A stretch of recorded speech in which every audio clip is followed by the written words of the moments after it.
first time I picked up a pen, I would have to be in elementary school because I usually would draw all the time during church, just scribble like on the back with a crayon or something like that. That has to be the first time I ever picked up a pencil, but haven't put it down.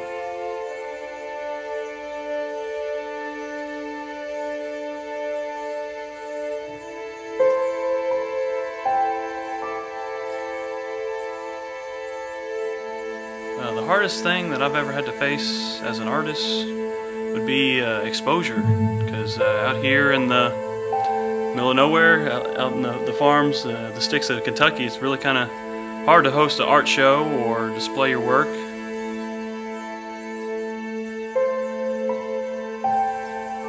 My greatest hope for me as an artist would be to publish a comic book as well as star or direct an action film for Hollywood.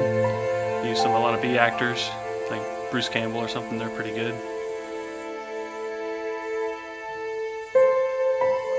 I enjoy realistic art. I don't really like abstract too much, but I like to capture the most detail in all my panels from my comic book work, just be as real as possible. And I like playing video games. I like working on the computer. I like a lot of first-person shooter games. They're kind of really interesting. And make a lot of short films. I like watching those.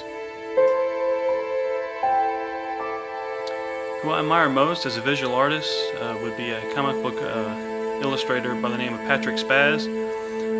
He illustrates the Sonic comics for Archie. And I got a Sonic comic for a Christmas present in 1993 and saw his work, and I just wanted to be a comic book illustrator ever since then. And here I am.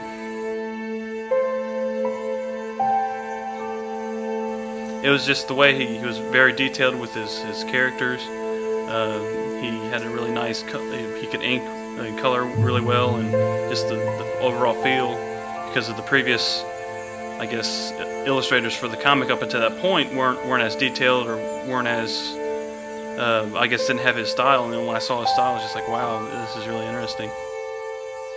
What would I do if I ran into a woman that worked on the graphic novel and had the hots for her? Well, I'd probably show her a few pages in my comic book and see if she wanted to come over for some art lessons.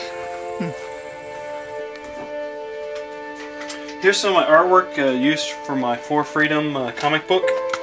What I do here, I draw the individual panels, individual figures, and compose them on a page in Photoshop. I don't do it the traditional way where you have a single sheet of paper and then draw on it. I just draw on the back of whatever I have at the moment, ink it, color it in Photoshop, and this turns into what you see right here.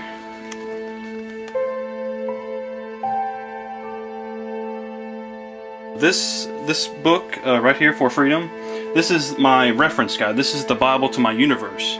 It has everything you need to know on every character. It has the settings, has their vehicles, has the backstory, and I was really adamant about finishing this first and then getting started on my actual series, which will be coming out soon. This is the depot where the Studio of the Mind Art Gallery is. It's located in the basement. This is a restored depot from like I think it's like the 1800s or something, but it's really old, and the top floor is a whole museum.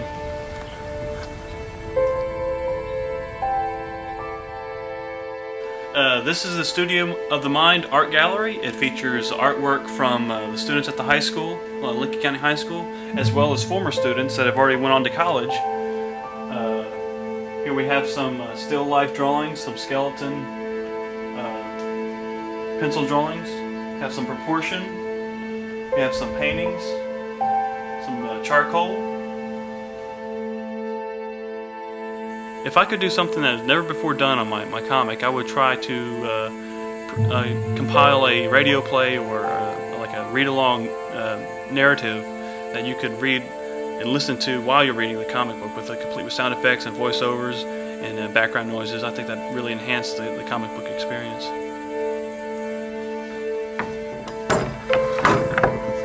I like to use a quote that I hear a lot. I'm using talent on loan from God.